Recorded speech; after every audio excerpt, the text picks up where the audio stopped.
मोनी अमावास्या। मोनी बा त्रिवेणी अमावास्या भावे प्रसिद्ध आज माघ अमावास्या। शास्त्र मानक वर्णना अनुसार सृष्टिकर्ता ब्रह्मा सृष्टि सर्जना करिबा परे आजिर दिनरे प्रथम मानव मनु एवं शतरूपांकु सृष्टि करिथिले। मनुंक आविर्भाव दिवस होइथिबारु एहा मोनी अमावास्या नामरे ख्यात होइछ। अन्य गोटिए कथा अनुसार एही माघ अमावास्यारे मनव्रत पालन करा जाउथिबारु एहार नाम होइछि मोनी अमावास्या। ओडिशार प्रसिद्ध शक्तिपीठ जाजपुरर अधिष्ठात्री देवी मां बिरजांकर एहा नक्षत्र दिब। एही दिन पुण्यता नदी मानंकरे स्नान विशेष करी त्रिवेणी संगम स्नान अशेष फलदाय कुहा जाए। एही पुण्य स्नान सहस्र अश्मेध यज्ञर पुण्य सह समतुल। त्रिवेणी स्नान जोग दृष्टिरु एहार अन्य नाम त्रिवेणी अमावास्या। एही दिन भारतवर्षर पवित्र नदी यथा गंगा, जमुना, नर्मदा, सरजू, सिंधु, गोदावरी, कृष्णा, कावेरी आदि रे पवित्र स्नान पकाई श्रद्धालु माने अर्घ्य मंत्र उच्चारण करिथांती। गंगे च जमुने चैव गोदावरी सरस् नर्मदे सिंधु कावेरी जलेस्मिन् सन्निधिं कुरु। किंबदंतीरु जणा जाए संबत 1607 बुधवार मोनी अमावास्या दिन प्रभु श्रीराम गोस्वामी तुलसीदासंक सम्मुखरे चित्रकूटर मंदाकिनी घाटरे आविर्भूत होइथिले। बालक रूपे प्रभु आसी कहुथांती, बाबा आमकु चंदन दियो, चंदन दी।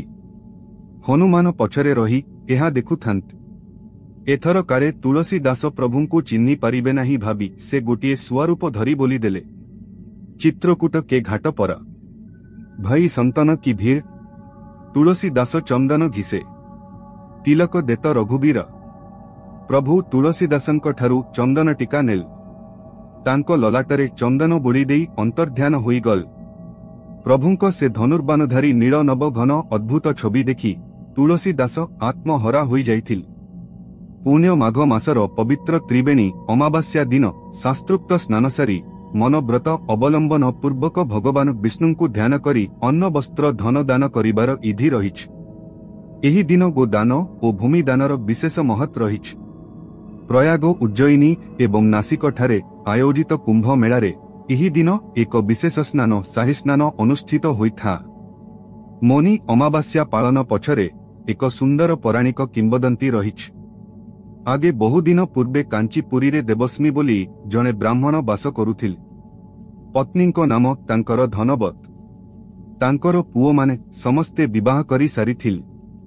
तांकर गोटिए मात्र झी नाम गुणवत। झीओटी विवाह योग्या थाई सुद्धा अविवाहित था। पितामाता खूब चिंतित थांती ओ झीओ विवाह पाई उपयुक्त पात्र खोजु थांती। झीओर जातक, जन्म कुंडली आदि देई सेमाने दिने तांको बड़ पुओकु एक जगाकु पठाइल। जने ज्योतिषंकु भौणी जातक देखाइबारु से जानी पारिले जे भौणीर वैधव्य जुग अछि। गुणवतीर बापा एहा जानिबाकु पाइले ओ जने ज्योतिषंकु जाई ए दोषर प्रतिकार उपाय कथा पचारिल। ज्योतिष कहिले तुमकु गोटिए स्वतंत्र पूजा करिबाकु पड़ी। तुमे सिंहल दीपर सोमा नामनी धोबनी पाखकु जा, से एही पूजार इधि तुमकु बताई दे। ब्राह्मण देवस्मी सोमा धोबनींक घरकु चलिल। बाटरे पड़िब समुद्र। से चाली चाली थक्का मारी एक बरगछ छाईरे विश्राम कल। से गछरे एक सागुना रहुथा। चिंतित ब्राह्मणंकु देखि सागुना पचारिल, तुमर समस्या कौन कुह, मु तुमकु साहाय्य करी। ब्राह्मण देवस्मी सागुनाटीकु समस्त घटना कहिलारु से तांकु समुद्र पार कराई नहीं गला एवं सोमांकु आनी तांको घरे पहुंचाई देल। सोमा धोबनी इधि मुताबक पूजा सारिल। ब्राह्मण झियो गुणवती रिष्ट दूर होई जाइछि भाबी तार विवाह कराई देल। दुर्भाग्यकु किंतु से जीटी मरीगल। एहा देखि सोमा तांकर समस्त पुण्यकु गुणवतीकु दान देई देल। फଳରେ जीटी बंची उठिले। सोमा सिंहल दीपकु फेरी जाई देखिले तांको स्मी पुत्र जी समस्ते आर पारिकु चली जाइछंत। से बुझी पारिल जे तांकर समस्त पुण्य से गुणवतींकु दान करी देइथिबारु एपरि होइछ। सोमा खूब अनुतप्त होई गोटिए अस्त वृक्ष मूलरे भगवान विष्णुंक ध्यानरे बसिल।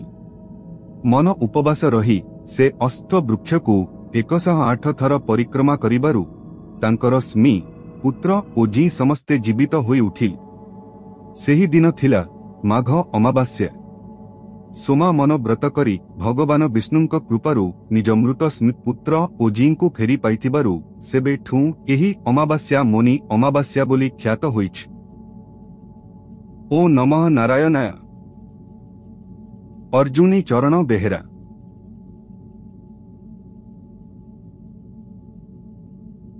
आपण शीर्षक न्यूज रो यूट्यूब चैनल को सब्सक्राइब कलेनी कि जदि करि नाहंती एबे करि नियंतु।